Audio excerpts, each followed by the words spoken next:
So if you're like me, you're probably pretty irritated at the news right now regarding a bunch of other things, but the fact that the news has immediately come out and started to claim a 3D printer tragically caused an explosion that took the life of a 17-year-old in England, to me is beyond appalling. So let's dive into this really tragic story and look a little bit more in depth at the details surrounding this.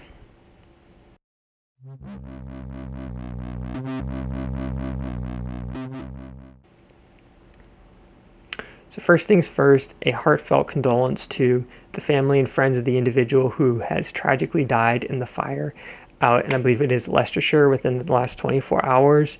I can only imagine how difficult that must be for everybody out there involved, family, friends, all that stuff. So I am extremely sorry for your loss. That is very sad. Now, to get to the crux of this, the news media, websites, even sites like Hackaday and things like that have been posting up tweets saying that 3D printer causes explosion that causes death of teenager. And for somebody who's been involved in 3D printing and machining as well for a long time, anytime somebody immediately blames something as the cause of an incident, which may or may not be directly related to it, is kind of frustrating. Now, the facts that I have read in the various articles are, 1, this took place at a magic shop, and I'll get more into that in a minute. 2, the person may or may not have been using copious amounts of hairspray to get prints to stick to their bed. And going back to the magic shop part, flashpaper, which is an extremely volatile substance, may or may not have been involved in this. So let's kind of pick apart the last two pieces of this. First is the person potentially using copious amounts of hairspray in a well-enclosed environment.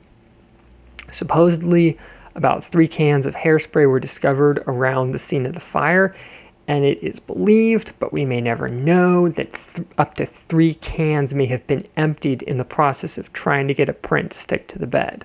While I personally do not use hairspray to get prints to stick to my bed, I can totally relate to the frustration of it's not sticking, so let me just dump some more glue on there, let me put more tape on there, let me do this. And tape and glue are one thing, but if you're dealing with an extremely combustible aerosol such as hairspray, especially in an enclosed environment, that is absolutely terrifying. It's like on this can of Aquanet here, the first ingredients are an alcohol, we all know that's flammable, butane, which is in cigarette lighters, extremely flammable, propane, which is also extremely flammable, some other chemical stuff, and it might also contain a mixture of alcohol and butane. So obviously this doesn't show percentages, but the fact that this thing has clearly written on it, flammable, don't heat up, don't do things like that, definitely would be cause for concern for anybody using this around a device that has heated components. Granted, you're not supposed to apply it directly on the printer, but I digress. Also, it should be noted that there had been numerous cases of people getting injured and tragically killed, probably from, you guessed it, hairspray-related incidents, not involving a 3D printer. I mean, if you type in hairspray causes fire, you'll find instances of people who have been applying this and had the hairdryer running, or set this can down next to a hairdryer and it caused an explosion.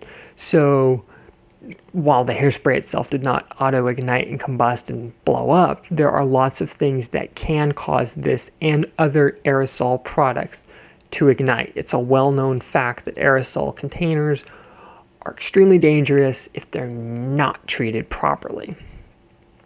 Now, moving on from the hairspray, which is more likely than not a potential culprit in this tragedy, and I am not saying the 3D printer may or may not have played a role in this, but what I am saying is to instantly accuse the 3D printer of directly exploding is not correct. There are metal-based 3D printers that will print in stainless steel powder and titanium powder and other various metal powders that can cause explosions, but these are $100,000, $500,000 machines, And it is a well-documented thing that dust fires exist, and that is a completely different topic. I'll have links in the video description to the U.S. Chemical Safety Board videos about it if you want to look into that. But that is a completely different thing. If they said one of those machines blew up, I would completely understand. But to say that an FDM 3D printer, like the two behind me, blew up is no. Just no. That's ludicrous. One other thing is the fact that it has been reported, supposedly, that a material called flashpaper, also known as nitrocellulose, was being stored either in the direct vicinity, if not underneath the 3D printer. Now, for those who don't know about this stuff, it can be highly, highly dangerous. I remember doing a demonstration with my chemistry teacher, Dr. Berg, years ago over at Moore Park College. And part of the demonstration is he was showing just how fast gun cotton, which is flash paper made with cotton balls, can burn. He literally put like half cotton ball in his hand and had me light it on fire. Well, unbeknownst to him, the way I was holding the match, the flames literally shot up over my hand and I singed a few hairs off my fingers. Oops. That said, though, if you look up about this stuff, it is crazy reactive. Initially, back in the 20s and 30s, it was used to make billiard balls, as ivory was becoming so expensive and scarce that there was a reward put out to anybody who could create a substance that would make usable billiard balls. And they didn't realize just how flammable this stuff was till literally billiard balls were just catching on fire and burning. I mean, another use of it was to make film that was used for decades, a long time. So that's part of the reason why there's so much lost film out there, is because this stuff is so reactive. It'll react to moisture and it'll degrade. It will just degrade on its own and become extremely, extremely reactive. There are actually film vaults used to store this stuff that have compartmentalized bunkers that are kept at an extremely cold temperature to keep this stuff below its auto ignition temperature. And each one of these little bunkers has a built-in fire suppression system. So should a fire break out in it, it immediately tries to put it out. I mean, this stuff is so violent when it burns. You can stick it into water and it'll still burn. It generates its own oxygen. So maybe or maybe not that played a role in the fire, but there are just so many things about this, the way that it was reported, that we're just like, oh, really?